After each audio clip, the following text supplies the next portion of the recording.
ಎಲ್ಲೊಂದು ಕಡೆ ಭಯದಿಂದ ಆತಂಕದಿಂದ ಮಾನ್ಯ ಮುಖ್ಯಮಂತ್ರಿಗಳ ಮುಖದಲ್ಲಿ ಯಾವುದೇ ಒಂದು ವಿಶ್ವಾಸವನ್ನು ನೋಡದೇ ಇರತಕ್ಕಂಥ ಇವತ್ತಿನ ಈ ಒಂದು 17ನೇ ಬಡ್ಜೆಟನ್ನು ನೋಡಿದರೆ ಬಹುಶಃ ಈ ಒಂದು ಬಡ್ಜೆಟ್ಟು ಅವರ ಕೊನೆಯ ರಾಜಕೀಯವಾದಂಥ ಒಂದು ಬಡ್ಜೆಟ್ ಆಗಬಹುದೇನೋ ಅಂತಕ್ಕಂಥದ್ದು ಬಹುಶಃ ಇತ್ತೀಚಿನ ದಿನಗಳಲ್ಲಿ ಒಂದಷ್ಟು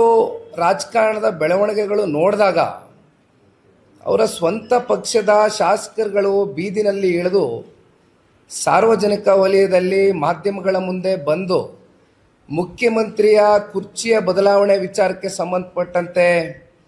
ನಿರಂತರವಾಗಿ ಚರ್ಚೆಯನ್ನು ಮಾಡ್ತಾ ಇರ್ತಕ್ಕಂಥದ್ದು ನೋಡಿದರೆ ಬಹುಶಃ ಇದು ಮಾನ್ಯ ಮುಖ್ಯಮಂತ್ರಿಗಳ ಕೊನೆಯ ಬಡ್ಜೆಟ್ ಏನು ಅಂತಕ್ಕಂಥದ್ದು ನಾವಾದರೂ ಕೂಡ ಭಾವಿಸ್ಬೇಕಾಗ್ತದೆ. ಆದರೆ ಇವತ್ತಿನ ಈ ಒಂದು ಬಡ್ಜೆಟ್ಟು ಈ 17ನೇ ಬಡ್ಜೆಟ್ಟಿನ ವಿಚಾರಕ್ಕೆ ಸಂಬಂಧಪಟ್ಟಂತೆ ಬಹುಶಃ ನಾವು ಮಾತನಾಡೋದಾದರೆ ಇಡೀ ರಾಜ್ಯವನ್ನು ಒಂದು ಸಾಲದ ಸುನಾಮಿಗೆ ದೂಡಿರ್ತಕ್ಕಂಥದ್ದು ಬಹಳ ಸತ್ಯ. ಕಾರಣ ಕಳೆದ 3 ವರ್ಷಗಳಿಂದ ನಾವು ನೋಡ್ತಾನೆ ಬಂದಿದ್ದೇವೆ ಎಷ್ಟು ಪ್ರತಿ ವರ್ಷವೂ ಕೂಡ ಸಾಲದ ಹೊರೆ ನಮ್ಮ ಪ್ರತಿಯೊಬ್ಬ ಕನ್ನಡದ ನಾಗರಿಕನ ಹೆಗಲ ಮೇಲೆ ಹಾಕ್ತಾ ಇದ್ದಾರೆ ಅಂತಕ್ಕಂಥದ್ದು ಬಹುಶಃ ಇವತ್ತಿನ ಈ ಒಂದು ಬಡ್ಜೆಟನ್ನು ನೋಡಿದಾಗ ಮೊದಲನೇ ವರ್ಷದ ಬಡ್ಜೆಟ್ಟು 1 ಲಕ್ಷ ಕೋಟಿಗೂ ಹೆಚ್ಚು ಮೀರಿತ್ತು ಸಾಲ. ಮತ್ತು ಎರಡನೇ ಬಡ್ಜೆಟ್ಟು ಕೂಡ 1 ಲಕ್ಷ ಕೋಟಿಗೂ ಹೆಚ್ಚು ಸಾಲ ನಮ್ಮ ತಲೆಗೆ ಹಾಕಿದರು. ಆದರೆ ಇವತ್ತು ಹೆಚ್ಚು ಕಮ್ಮಿ 1.32 ಅಂದರೆ 1,32,000 ಕೋಟಿಯಷ್ಟು ಸಾಲದ ಹೊರೆಯನ್ನು ಇವತ್ತು ಪ್ರತಿಯೊಬ್ಬ ಕನ್ನಡಿಗನ ಹೆಗಲ ಮೇಲೆ ಇದನ್ನು ಇನ್ನೊಂದು ಸ್ವಲ್ಪ ವಿಂಗಡಿಸಿ ಹೇಳಬೇಕು ಅಂತಕ್ಕಂಥದ್ದಾದರೆ ಕಳೆದ 3 ವರ್ಷದಲ್ಲಿ ಏನೊಂದು 76,000 ಪ್ರತಿಯೊಬ್ಬ ಈ ರಾಜ್ಯದ ನಾಗರಿಕನ ಮೇಲೆ ಸಾಲ ಇತ್ತು, ಅದು ಇವತ್ತು 1,12,000ಕ್ಕೆ ಹೋಗಿ ತಲುಪಿದೆ. ಅಂದರೆ ಕೇವಲ 3 ವರ್ಷದಲ್ಲಿ 5,22,000 ಕೋಟಿ ಸಾಲ ಇದ್ದಂಥ ನಮ್ಮ ರಾಜ್ಯ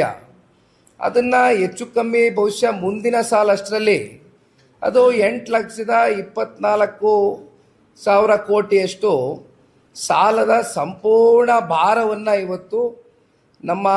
ಕನ್ನಡಿಗರ ಮೇಲೆ ಹಾಕಿರ್ತಕ್ಕಂಥದ್ದು ಬಹುಶಃ ಈ ಕರ್ನಾಟಕ ರಾಜ್ಯದ ಒಂದು ದೊಡ್ಡ ಸಾಧನೆ ಇರ್ಬೋದೇನೋ ಅವರ ಅಭಿಪ್ರಾಯದಲ್ಲಿ. ಆದರೆ ಇವೆಲ್ಲವನ್ನ ನೋಡಿದಾಗ ಒಂದು ನಮಗನ್ಸಿದ್ದು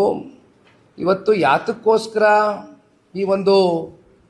ಕಪ್ಪು ಪತ್ರವನ್ನು ನಿಮ್ಮ ಮುಂದೆ ಬಿಡುಗಡೆ ಮಾಡಿದ್ವು, ಈ ನಾಡಿನ ಕನ್ನಡಿಗರ ಒಂದು ಧ್ವನಿಯಾಗಿ ಇವತ್ತು ಜನತಾದಳ ಪಕ್ಷ ಕೆಲಸ ಮಾಡ್ತಾ ಇದೆ. ಏನೇನು ಅನಾಹುತಗಳು ಕಳೆದ 3 ವರ್ಷದಲ್ಲಿ ಸಂಪೂರ್ಣ ಬಹುಮತ ಬಂದಂಥ ಈ ರಾಜ್ಯ ಸರ್ಕಾರದ ಈ 3 ವರ್ಷದ ಅವಧಿಯಲ್ಲಿ ನಡೆದಿರ್ತಕ್ಕಂಥ ಫೈನಾನ್ಷಿಯಲ್ ಮಿಸ್ಮ್ಯಾನೇಜ್ಮೆಂಟ್ ಏನಿದೆ ಸಂಪೂರ್ಣವಾಗಿ ನಮ್ಮ ರಾಜ್ಯವನ್ನು ಮುಂದಿನ ದಿನಗಳಲ್ಲಿ ಒಂದು ರೀತಿ ಆರ್ಥಿಕವಾದಂಥ ಸಂಕಷ್ಟದ ದಿನಗಳನ್ನ ಎದುರಿಸ್ತಕ್ಕಂಥದ್ದಕ್ಕೆ ಈಗಾಗಲೇ ಭಾಳ ದಿಟ್ಟವಾದಂಥ ಹೆಜ್ಜೆ ಇಟ್ಟುಬಿಟ್ಟಿದ್ದಾರೆ ಕಾಂಗ್ರೆಸ್ನ ಸರ್ಕಾರ. ಹಾಗಾಗಿ ಇವತ್ತು ಎಕನಾಮಿಕ್ ಚಾರ್ಜ್ ಶೀಟ್ ಅಂತಕ್ಕಂಥದ್ದು ಈ ಒಂದು ಬುಕ್ಕನ್ನು ಇವತ್ತು ಏನು ನಾವು ಒಂದು ಕಪ್ಪು ಪತ್ರ ಅಂತಕ್ಕಂಥದ್ದನ್ನ ಯಾಕೆ ಕರಿತಾ ಇದ್ದೇವೆ ಅಂದರೆ ಸಾಮಾನ್ಯವಾಗಿ ಯಾವುದೇ ಸರ್ಕಾರಗಳು ಅವರಲ್ಲಿ ವಿಶ್ವಾಸ ಇದ್ದಂಥ ಸಂದರ್ಭದಲ್ಲಿ ಶ್ವೇತಪತ್ರವನ್ನು ಹೊರಡಿಸಬೇಕಾಗ್ತದೆ. ಇವತ್ತು ನಾವು ಕೇಳಲಿಕ್ಕೆ ಇಷ್ಟಪಡ್ತೇವೆ ಮಾನ್ಯ ಮುಖ್ಯಮಂತ್ರಿಗಳಿಗೆ ಜನತಾದಳ ಪಕ್ಷದ ವತಿಯಿಂದ ನಮ್ಮ JDLP ನಾಯಕರು ಎಲ್ಲ ನಮ್ಮ ಗೌರವಾನ್ವಿತ ಶಾಸಕರು ಅದು ಮೇಲ್ಮನೆ ಇರ್ಬೋದು ಕೆಳಮನೆ ಇರ್ಬೋದು ಎಲ್ಲರೂ ಕೂಡ ಇವತ್ತು ಬಂದು ಕೂತು ಒಂದು ನಿಮಗೆ ಭಾಳ ಸ್ಪಷ್ಟವಾಗಿ ಗಟ್ಟಿಯಾಗಿ ಈ ಸಂದರ್ಭದಲ್ಲಿ ಆಗ್ರಹಿಸ್ಲಿಕ್ಕೆ ಬಯಸ್ತೇವೆ. ರಾಜ್ಯದ ನಿಜವಾದಂಥ ಆರ್ಥಿಕ ಪರಿಸ್ಥಿತಿ ಎಲ್ಲಿಗೆ ಹೋಗಿ ತಲುಪಿಸಿದ್ದೀರಿ,